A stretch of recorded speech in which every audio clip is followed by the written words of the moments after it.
I want to start off with a session from Melanoma Incident and Statistics by Dr. Pip Youl. Now, Pip Youl is the Head of Programs and Research at the Cancer Council Queensland. She gained a Master's in Public Health degree and a PhD at the University of Queensland. She has worked in the cancer epidemiology field for over 20 years and has a keen interest in diagnostic and treatment pathways, prevention and early detection of melanoma. Dr. Youl holds adjunct appointments at Griffith University and Queensland University of Technology and is a chief investigator on a number of National Health and Medical Research Councils and Cancer Australia grants. Through her extensive research interests relating to melanoma, Dr. Youl is well placed to provide an overview of melanoma incidence, screening and survival in Queensland as compared to the Australian and international population. Can I welcome to the stage Dr. Pip Youl.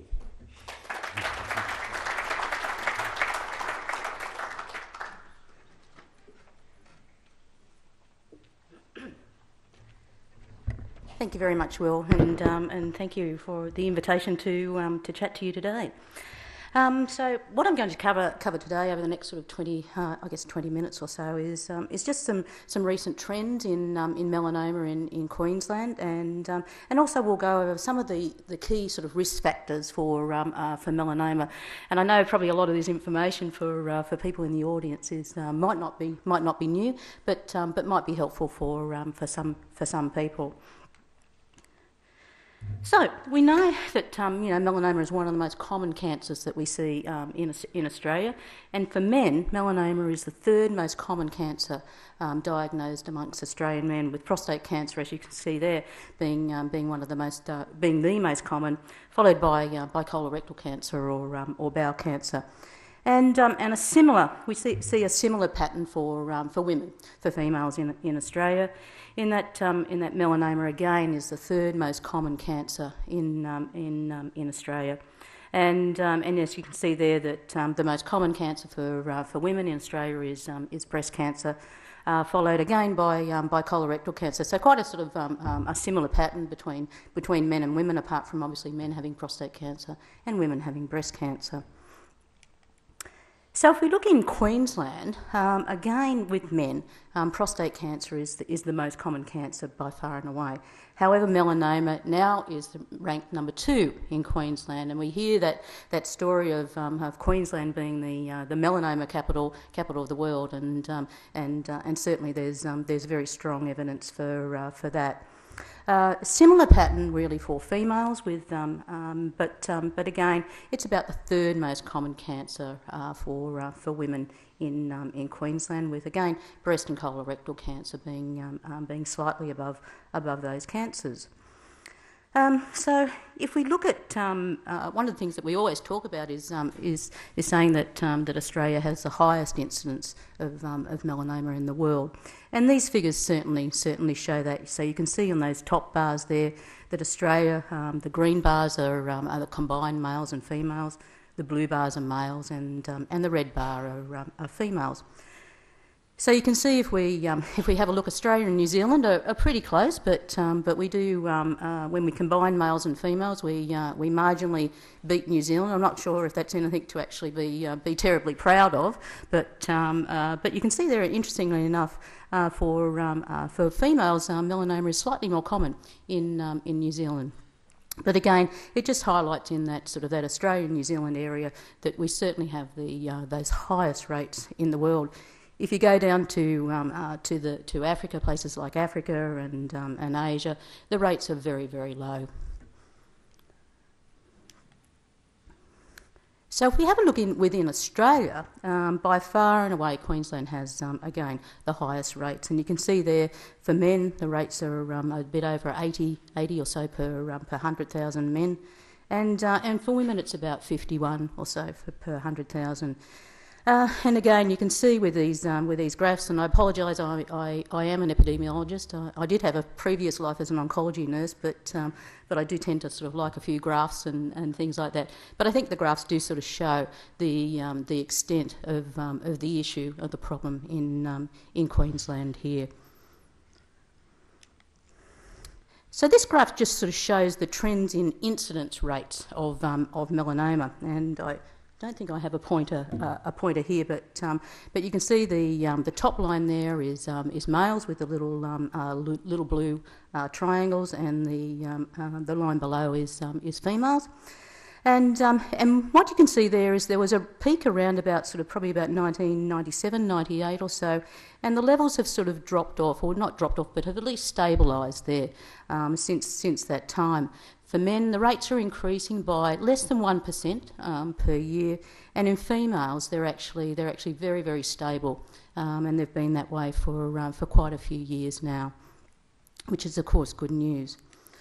But if we actually look at the sheer number of people who are diagnosed with melanoma, rather than looking at rates where we sort of do some statistical calculations where we say the number of people per 100,000, but if we look at the sheer number of people that are diagnosed with melanoma, we can see that's increasing, still increasing in Queensland for both women and for men.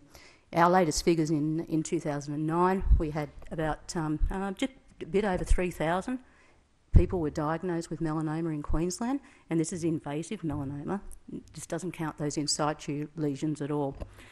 And of those 3,000, about 1,750 were men, and about 1,200 or so were women. So it's a very, very common cancer in this state. If we look at mortality trends, so deaths from melanoma, what we're actually seeing now is a very, very stable trend, and that's been that way probably for the last about the last decade or so for both men and for women. And you can actually log on to the Cancer Council Queensland website, and if you go over into the research and statistics sort of area, there's a program there that you can actually jump onto, and you can download these figures for yourself. So around about 250 people died from melanoma in 2009, which are our latest figures, and about 170 of those were actually men. So it's much more so a mortality from melanoma is much more common in men than women. But if we look at survival from melanoma, and if you see there the light blue bar about halfway down is all types of cancers in Queensland, and the top bar there is testicular cancer, the second bar is lip, then it goes down to thyroid, and then melanoma. So you can see on average about 95% or so of people will survive their melanoma beyond 5 years. So, and I'm sure Mark will probably talk about treatment and the value of early diagnosis, because we know that if we can diagnose that melanoma early, then the chances of survival beyond 5 years are very, very good. And it's a very similar pattern for women as well.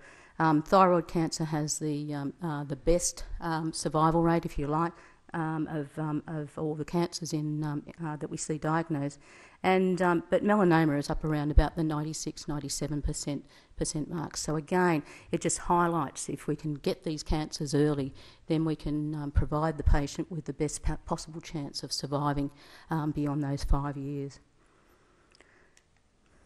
One of the things I want to just spend a couple of minutes just chatting about early protection, and the next couple of slides are just some work that we've just published at the Cancer Council, which highlights the value, I guess, of these primary prevention campaigns. So back in the 1960s in Queensland, we actually had the very early days of the Queensland Melanoma Project, which Mark is very much involved in now, and that was one of the first sort of early detection campaigns that were actually operating throughout Australia. So Queensland really sort of did lead the way in this.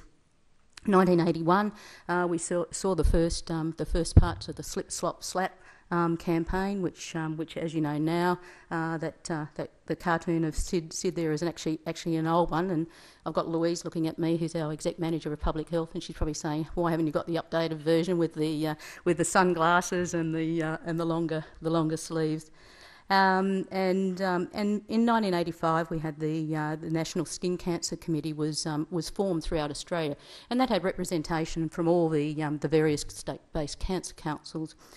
And they were really sort of what their aim was, to raise awareness about the dangers of excessive sun exposure and the value of sun protection. And we've seen sort of incremental changes throughout that program throughout the years, and it really sort of has been geared towards sort of, I guess, changes in sort of societal sort of values and that. 1998, the National Sun Smart Schools program, which is a program for primary schools and also early childhood. You know, the no hat, no play policies that we see throughout the state. So this was around about the 1980s or so, and so what we thought we might have a look at and see, well, what's the incidence of melanoma now? So up to about 2009, and compare that to what it was back in those the 1980s. So we used some data from the cancer registry, which collected information on melanoma, as it does for all types of cancers, from about 1982. And so we had a look at each of the data over that time up to about 2008, and looked at it in relation to the age at which people were actually diagnosed. So it makes it a little bit difficult that I haven't got a pointer here, but the bottom line there with the triangles are men who are aged less than 40 years. The line above are men aged 40 to 59 years, and the line above that are men aged 60 plus years. So you can see that bottom line, where I've got that circle around that, you can see that the incidence of melanoma is actually dropping, and it's dropping significantly, and the same for men aged 40 to 59. Unfortunately, we're still seeing this increase in melanoma rates for men who are 60 years and over. And what we're hypothesising is that the drop in those rates is probably a result of these primary prevention campaigns, and we certainly see a similar pattern for women. So for those aged under 40, which is the bottom line, we're seeing a drop of around about sort of 2% or so per year since around about 1998 to 2000 or so.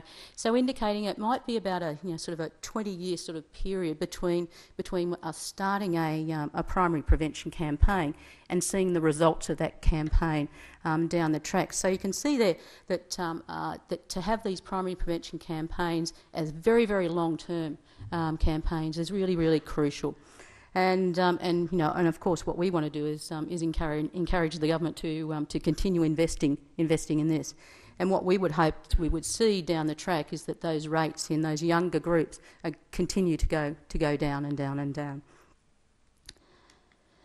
So, what I thought I'd do is just sort of go over some of the main risk factors, or the most common risk factors we see for people who have been diagnosed with melanoma.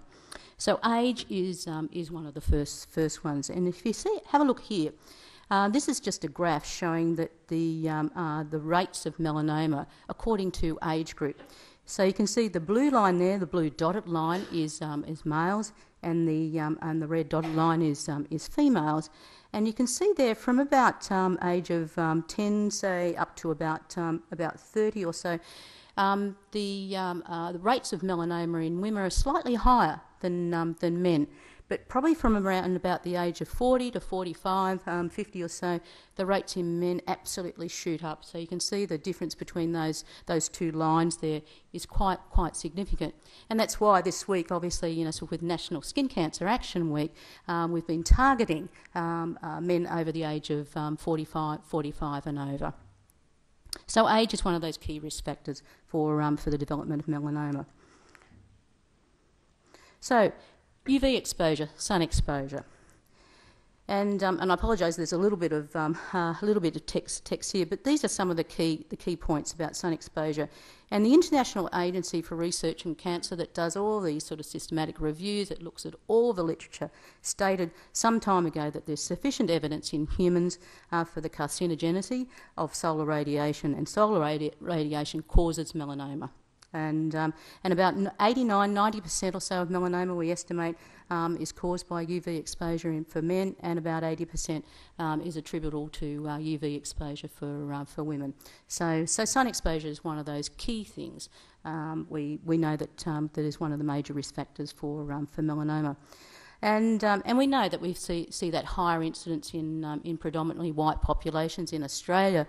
Unfortunately, most of our ancestors came from Northern Europe, and we weren't really made to live here, basically. And unfortunately, we have that outdoors sort of lifestyle as well. I know myself as a kid back in the 50s, 60s or so, that I spent my time, on the beach in the sun, playing outdoor sports. As with probably a lot of the people in the audience here. And those exposures in the initial decades of life are very important. And we know that migrants who are fair-skinned, who arrive in childhood, they start developing a similar risk of melanoma. So if you were a child, say, living in England or Scotland or so, and you came out to Australia, then your exposure to the sun out here would actually still increase your risk, as it might do for a child who was born in Australia. So if we look at what does the risk increase mean? So that intermittent, short, sharp exposure, so that exposure that sort of causes sunburn is very important in the development of melanoma. And we think the risk increases by about 70% for that short, sharp exposure in childhood, and hence those primary prevention campaigns are very important for primary prevention in our children. Occupational exposure doesn't have too much of a relationship with melanoma, but it's very important for the development of other types of skin cancers, such as the basal cell carcinomas and the squamous cell carcinomas. And overall, we look at the risk of being about an increase of about 20%.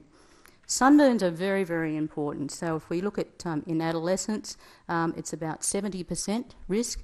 But if you look in childhood, it's about 200%. So it's a twofold risk. So again, sort of the importance of having sun protection in childhood is just vital. Artificial tanning. So if we look at solariums, what's the risk with solariums? And we know that in a number of states they're introducing bans on solariums, and we hope that will come into be the case in Queensland in the not too distant future. And why do we need to do that? Well, the research clearly shows an increased risk of melanoma with sunbed use, and the risk is very strong. Extremely strong for younger patients, in fact over sixfold.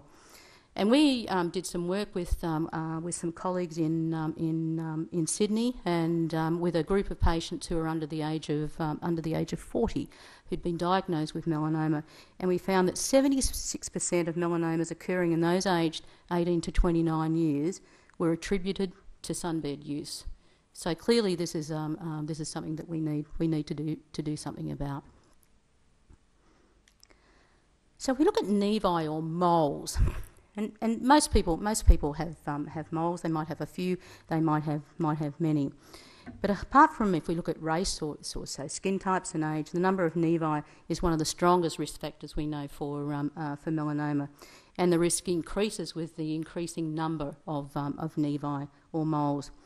And but what we do know is that the number of the nevi at the particular site where you might be diagnosed with melanoma does not necessarily predict an increased risk at that site. So again, if we look at what percent or what increases your risk of developing melanoma. So if we look at around about 16 to 40 moles, and we've just sort of cut off a few at various sort of number time points, and that about 50% increased risk for moles that are under, you have a number of moles under about 40, 41 to 60, it's twice the risk, so a twofold risk, and then you can see there it goes up and up and up and up and up to around about a sevenfold risk if you've got more than 100 moles. And what this does is it just provides us with an avenue then to say, well, look, this person is at an increased risk of developing melanoma, so therefore should they be under a surveillance program with their doctor. So atypical nevi, and these are nevi that might well additionally increase risk, and these are often sort of these quite dark, and they've got quite sort of undefined sort of edges, and when people have these atypical nevi, they tend to have quite a few of them. They can be a mix of colours, but they're usually quite flat and smooth. But they certainly have this irregular edge, and we know that that having these atypical nevi does increase your risk of melanoma as well. Can I just ask something here? Do you include freckles and moles as nevi? Well, we can actually go on to that if you like. No worries at all. I think it might actually be the next one, other phenotypic characteristics. So things about your makeup or your skin that can increase your risk. Certainly, nevi has a higher risk than freckles. But freckles as a child can actually be more an indication of your likelihood of developing sunburn, and that because you've got that fairer skin, it's often associated with red hair, and that so it's more the freckles in combination with some of those other things. So if we look at hair colour, I found one of Julia there, and I can't quite remember who the middle one is, but Dr. what's his name? I can't remember now. Houseman. Yes, Dr. House. Yeah. So you can see there that people who have red hair tend to have a higher risk, and blonde hair and then brown hair, and certainly the green eyes and blue eyes. These on their own don't necessarily mean that you have an increased risk, but in combination with some of the other factors, such as having these a lot of moles, and that can actually increase your risk. Skin colour and skin type. So Nicole, she's got very, very fair skin. Again, sort of it just highlights that. I think Nicole was her family were English, if I remember rightly, or Scottish or something like that, and they really weren't made to live in Australia. So that really fair skin type that actually burns very, very easily, and freckling. So lots of freckles. Again, these things on their own don't necessarily increase your risk, but in combination with other phenotypic characteristics, they can increase risk of melanoma. So we often talk about the different types of skin when we talk about type 1, type 2, and this is called a Fitzpatrick scale. And so you can see there the very light or white skin, or that sort of Celtic type skin. People who have that skin, they often sunburn if they were out in the sun without any protection. They tan very occasionally, probably more rarely. And those types of skin go from 1 to about 6, with 6 being very dark or black type skin, and that skin that sort of is usually just naturally dark. So finally, if we just look at family history of melanoma and genetics, and I'm not a geneticist, so if there are any genetic questions, Mark will probably be the better person to answer those. But we know about 10% of melanomas tend to develop in people who have one or more relatives who've been diagnosed with melanoma, and in those patients, melanoma tends to be diagnosed at a younger age as well. There are a number of genetic mutations, and you hear about these and read about these, and these genes can have this sort of what we call a high penetrance genes that tend to cause this familial melanoma. And we think these sort of mutations are present in about 2-3% of those patients who actually develop a second primary melanoma, and we know that people around about anywhere from 8 to 12% of people can develop a second primary melanoma. And but what we do know is that these some of these susceptibility genes are actually associated with the skin and hair pigmentation. So if you've got these susceptibility genes, then you're more likely perhaps to be sort of fair skin, have red hair, blue eyes, have lots of moles, and so that in itself then increases your risk of being diagnosed with melanoma. So just to sum up now, melanoma, as we know, is the most common cancer in Queensland. In 2009, over 3,000 people were diagnosed in this state alone. and those main risk factors are sun exposure, UV exposure, either natural or artificial. That large number of moles and those other phenotypic characteristics that put us at an increased risk. And I think that's it. Thank you.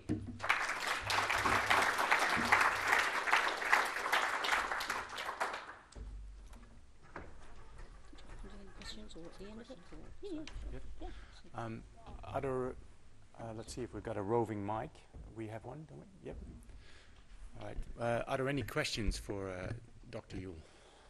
Or shall I call you Pip? Please do. Pip. Are there any questions for Pip? Good. Thank you very much. That's good. Yeah, it's good. All right. Sorry, I just have a quick one. In your presentation there on the different types of nevi, didn't think I needed it actually. The presentation on the different types of nevi, there was no mention of the amelanotic melanomas, and they doctors can misdiagnose those as watery cysts, and they were considered rare, but I think I heard somewhere where it's increasing. Would you like to comment on that? I'm not quite sure that I actually can, because we haven't had a look at the actual sort of rates according to the to whether a lesion was an amelanotic, which basically means that there isn't any pigmentation. But Mark might actually be a better person to answer that. Mark will deal with it. Being the clinician is probably much better than the epidemiologist.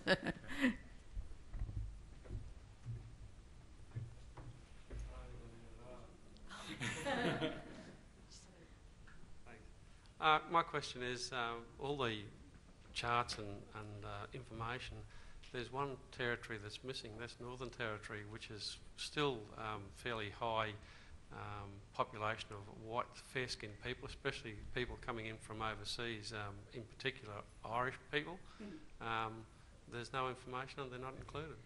Look, there is, but the latest information I could get was actually fairly old, so so I was reluctant to sort of put it up in. The rates in the Northern Territory aren't as high as they are in Queensland, but I just couldn't get sort of any sort of more recent sort of figures that could be used in comparison with the other states. Well, thank you very much. Thanks. Okay.